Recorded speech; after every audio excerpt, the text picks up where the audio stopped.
नमस्कार। हमने अपने पिछले क्लास में एजेंसी से संबंधित जो प्रोविज़न हैं उनको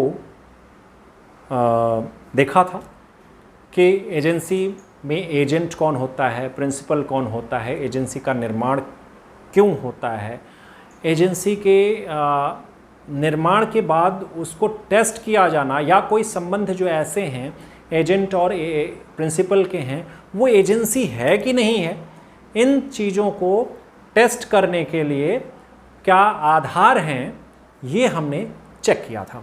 आज हम उसी को आगे बढ़ाते हुए चर्चा करेंगे कि एजेंसी में एजेंट कौन हो सकता है या एजेंट की नियुक्ति कौन कर सकता है। तो इससे संबंधित प्रावधान आपको धारा 183 और 184 में मिलेंगे। तो 183 को हम सबसे पहले देखते हैं कि क्या कहता है। तो 183 कहता है हु मे एम्प्लॉय एजेंट।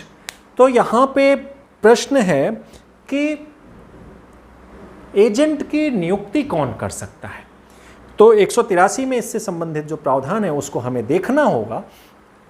कहा गया है तो उसमें पहली बात आती है कि any person who is of the age of majority according to the law to which he is subject. ये जो व्यक्ति है वो अगर एज ऑफ मेजॉरिटी का है, उसकी एज ऑफ मेजॉरिटी कहाँ से काउंट होगी। देखिए हम लोग पहले पढ़ चुके हैं जनरल प्रिंसिपल्स ऑफ कॉन्ट्रैक्ट में capacity of a person, capacity of person for what, to make a contract. तो वो हम धारा 11 में पढ़े हैं कि एज ऑफ मेजॉरिटी का होना चाहिए और उसकी एज ऑफ मेजॉरिटी जो होगी काउंट होगी वो जिस भी लॉ से रिलेटेड होगा पर्सन, जिस लॉ के लिए उससे बात हो रही होगी वहाँ पे जो भी एज ऑफ मेजॉरिटी डिफाइन की गई होगी उसके अकॉर्डिंग उसको एज ऑफ मेजॉरिटी अटेन किया होना चाहिए। और धारा 11 में हमने क्या पढ़ा है, हमने पढ़ा है कि वो पर्सन अनसाउंड माइंड न हो, और तीसरी बात क्या थी, किसी लॉ के द्वारा प्रोहिबिटेड न हो कॉन्ट्रैक्ट करने के लिए। तो वही बात यहाँ भी आ रही है, who is of the age of majority, any person who is of the age of majority can employ या मे एम्प्लॉय एन एजेंट। दूसरी बात क्या कह रहा है, and who is of sound mind, and who is of sound mind.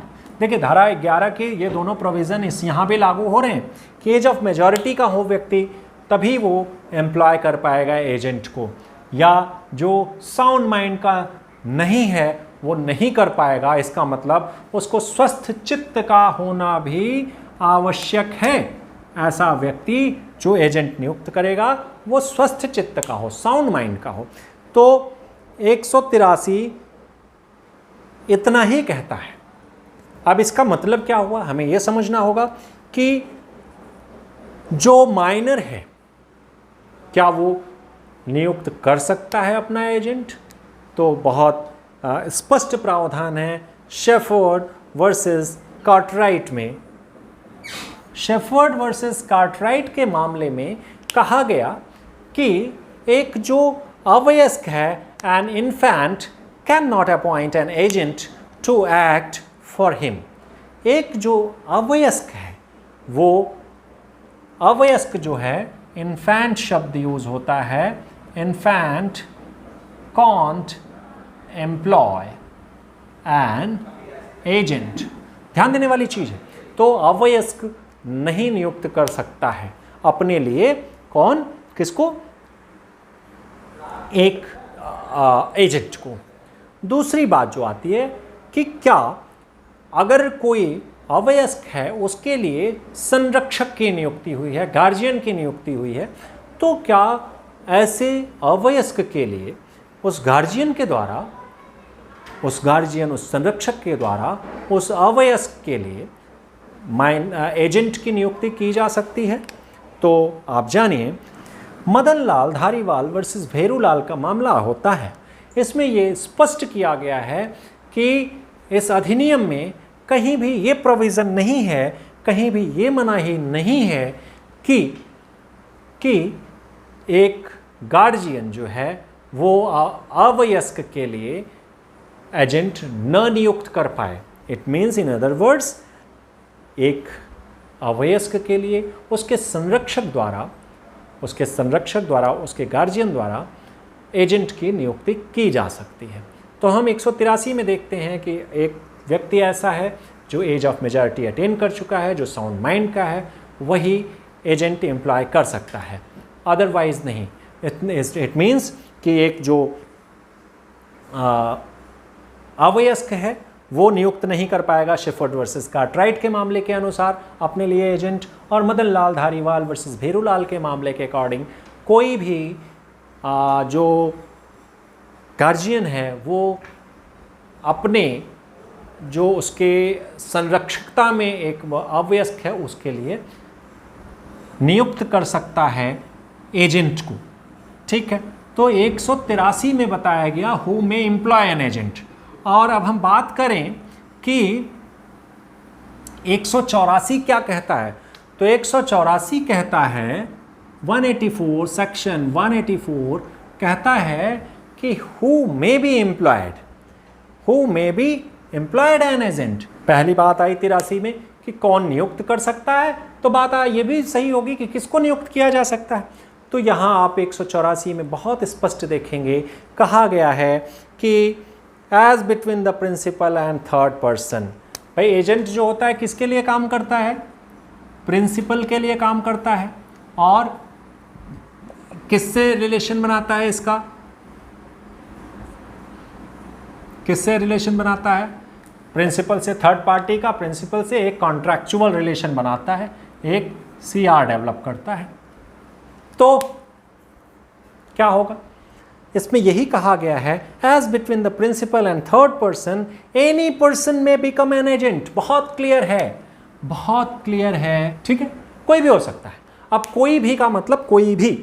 अब आप प्रश्न ये नहीं करेंगे कि क्या एक माइनर हो सकता है, क्या एक अनसाउंड माइंड हो सकता है, क्या पर्सन हु इज माइनर और person who is of unsound mind may be appointed as an agent? Yes, exactly. They can be appointed as agent. क्यों? Reason behind क्या है? Because it is only linking point ना. He works as a link. He works as intermediary. मध्यस्थ के रूप में काम करता है। Liability किसकी होती है? In general, you should know. In general, ordinarily, an agent is not liable for any breach of contract if he had acted in his authority given by principal. अगर एजेंट ने अपने मालिक के द्वारा दिए गए प्राधिकार के अंदर काम किया है, एक सीमा के अंदर काम किया है, तो वो क्या होगा, he cannot be held liable for any of the breach of or any sort of damages जो कहेंगे, किसी चीज़ के लिए वो दायी नहीं होता क्योंकि वो लिंक होता है। तो इसलिए यहाँ कहा गया प्रिंसिपल कैन अपॉइंट या any person may be appointed as an agent. Is it clear? एक बात आगे पढ़िए, but no person who is not of the age of majority and sound mind can become an agent. ये line आपको परेशान करेगी, ये लाइन यहीं तक पढ़ के मत छोड़िए, इसको आगे कंटिन्यू करेंगे तब पता लगेगा कि अनसाउंड माइंड और माइनर कब एजेंट नियुक्त नहीं हो सकते हैं। वो कहा गया है so as to be responsible to his principal according to the provisions in that behalf herein contained। अब यहाँ पे मसला ये है, ये कहा जा रहा है कि एक माइनर और अनसाउंड माइंड को एजेंट नहीं बनाया जा सकता, ये भी लाइन कह रहा है बनाया जा सकता, लेकिन कब? तब कि अगर आप किसी कानून के तहत, जो भी यहाँ पे लॉ हैं उनके तहत आप इसको माइनर को या अनसाउंड माइंड को आप कहें कि आपने जो काम किया है यू आर लायबल। अगर आप कहते हैं कि आपने जो काम किया है और इसके लिए आप लायबल हैं, तो ऐसी बातों के लिए ऐसी स्थिति में माइनर और अनसाउंड माइंड को हम एजेंट नहीं बना सकते। बात समझ में आई? बनाइए। अब क्या है, आपने पढ़ा होगा कि एजेंट से अगर कोई कॉन्ट्रैक्ट हो रहा है तो वाइड एब इनिशियो होगा। वाइड एब इनिशियो होगा मतलब प्रारंभतः शून्य होगा। और दूसरी बात आपने पढ़ी है कि अगर कोई, आप माइनर्स एग्रीमेंट में आप पढ़ चुके हैं कि अगर माइनर पे हम कोई लाइबिलिटी इंपोज करना चाहें तो वो छटक के निकल जाएगा, ना ना ना ना कोई लाइबिलिटी मुझे नहीं। लॉ उसको ये प्रोटेक्शन देती है। तो वही प्रोटेक्शन यहाँ लागू होता है कि आप माइनर को लाइबल मत ठहराइए, अनसाउंड माइंड को लाइबल मत ठहराइए, बाकी उससे काम कराना है कराइए। नुकसान अगर हो रहा है उसके लिए लाइबिलिटी आप देना चाहेंगे तो ये लाइबिलिटी नहीं लेगा। सपोज दैट, उदाहरण के लिए मैं बताऊं कि मान लीजिए कि आपने किसी माइनर को एजेंट बना लिया। Minor, you appointed a minor as agent for what? For selling of some goods. इस गुड्स के सेलिंग के लिए आपने इसको एजेंट बनाया। Minor is agent of yours, ये प्रिंसिपल। और आपसे आपने ये कहा कि agent, mister agent please sell it, ये 10,000 में आप बेच दो, 10,000 में बेच दो and you will be given 10% of commission of this amount. ठीक है, ये बंदा लेके आपका चला गया माल, और गुड्स को इसको कोई मिल नहीं रहा था, इसको एक लालच थी, बुद्धि भी इसकी थोड़ा अभी अपरिपक्व है, तो ये सोचता है चलो 8,000 का ग्राहक मिल रहा है, 8,000 में बेच दो, 800 तो मुझे मिल जाएगा, 800 तो मिल जाएगा। तो 800 ऐसा करता है, निकाल के रख लेता है, फिर अब 7,200 ले जाके एजेंट को, प्रिंसिपल को दे देता है। तो क्या प्रिंसिपल दूसरे के पास जाएगा, कहेगा भैया वापस करो वापस करो, ये हमने इसको 10,000 बेचने कहा था, इसने 8,000 बेच दिया। तो ये हुआ कि भाई माइनर जो है ना, माइनर जो है इस नुकसान के लिए, पहली बात तो जिसको बेचा गया थर्ड पार्टी, वो अब इससे बाध्य नहीं होगा, वो उससे बाध्य नहीं होगा। और माइनर को अगर बाध्य किया जाएगा कि तुमने मेरा इतना नुकसान कर दिया, तो माइनर भी बाध्य नहीं होगा। अगर इस नुकसान के लिए माइनर को आप बाध्य ठहराते हैं तो आप उसको नियुक्त नहीं कर सकते एजेंट। आप ये बात दिमाग में रखिएगा, ठीक है। मोहम्मद ली वर्सेस सेलर के मामले में जो मैंने पहले बताया, यही कहा गया है कि जनरली जो एजेंट होता है उसको किसी चीज़ के लायबिल नहीं ठहराया जा सकता, इसलिए किसी को भी हम नियुक्त कर सकते हैं, वो भले ही अवयस्क हो। हमने अभी तक देखा धारा 183, 184, कौन नियुक्त कर सकता है एजेंट को, कौन एजेंट के रूप में नियुक्त हो सकता है, ये प्रावधान। अब संविदा का जो एक तत्व और होता है वो होता है प्रतिफल या कंसिडरेशन। तो एक बात ध्यान देने की है कि धारा 185 में कंसिडरेशन से रिलेटेड प्रावधान दिए गए हैं कि क्या एजेंसी निर्माण के समय प्रतिफल का होना आवश्यक है। तो आप ये समझिए, एजेंसी या अभिकरण के निर्माण के समय प्रतिफल आवश्यक नहीं है। क्यों? क्योंकि केवल यहां पे एक प्रिंसिपल जो होता है, एक अन्य व्यक्ति एजेंट को कहता है कि आप हमारे लिए कुछ काम करने की रजामंदी दीजिए। अभी काम करना नहीं है, act is not actually done. यहाँ पे केवल एसेंट होती है, कंसेंट होती है प्रिंसिपल और एजेंट की एक दूसरे के प्रति। तो एजेंसी का निर्माण हो रहा है इस समय, इस एजेंसी के थ्रू एक्ट्स जो होंगे एजेंट के द्वारा वो बाद में होंगे। इसलिए यहाँ पे जिस समय निर्माण हो रहा है तो निर्माण के समय प्रतिफल दिया भी जा सकता है। प्रिंसिपल कह सकता है ठीक है आप एजेंट बनिए, मैं आपको इतने पैसे देता हूँ, लेकिन इट इज़ नॉट नेसेसरी। जो बात कही गई है वो 125 में कही गई है। अब बाद की बात आप देखिएगा, जब एजेंट कुछ एक्ट करेगा अकॉर्डिंग टू कॉन्ट्रैक्ट, तो उन एक्ट्स के लिए उसको कमीशन दिया जाएगा। कमीशन, ये बेस जनरली एजेंट होते हैं तो उनको कमीशन दिया जाएगा। तो प्रतिफल उसके काम के लिए होगा, लेकिन अभी उसने अपनी सहमति दी है, इसके लिए प्रतिफल की आवश्यकता नहीं। 185 कहता है consideration is not necessary, no consideration is necessary to create an agency. तो मतलब जो कहा गया कि अगर एजेंसी का निर्माण किया जा रहा है तो उस समय किसी प्रतिफल की आवश्यकता नहीं होती है। अब ये कहें कि धारा 25 जनरल प्रिंसिपल जो हैं उसमें कहा जाता है कि बिना प्रतिफल के बिना प्रतिफल के जो क्या होगा, करार शून्य होगा।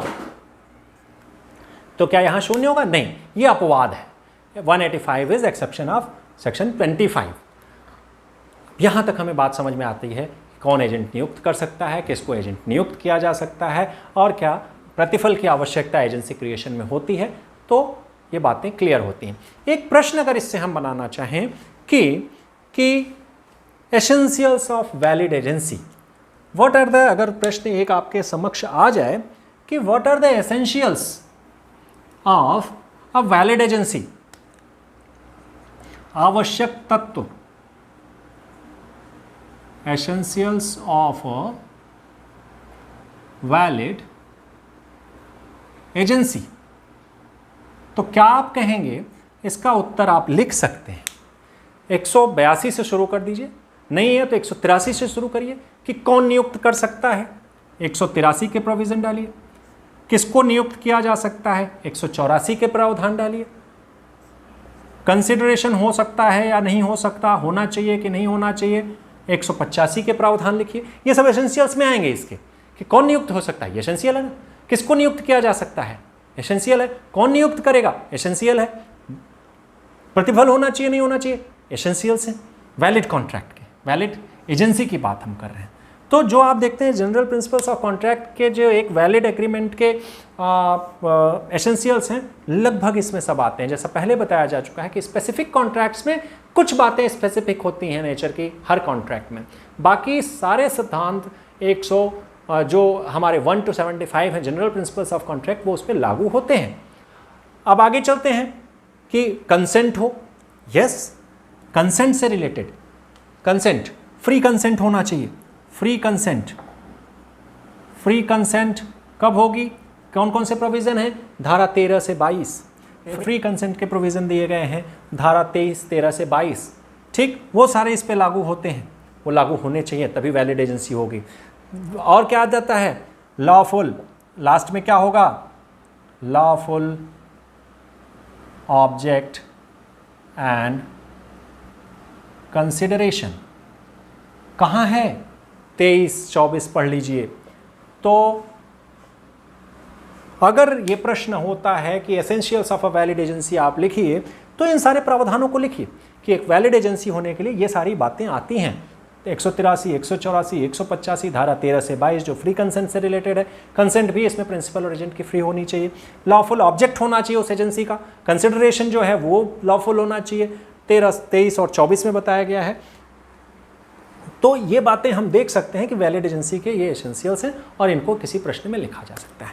अगली क्लास में हम देखते हैं कि एजेंसी का निर्माण कैसे होता है।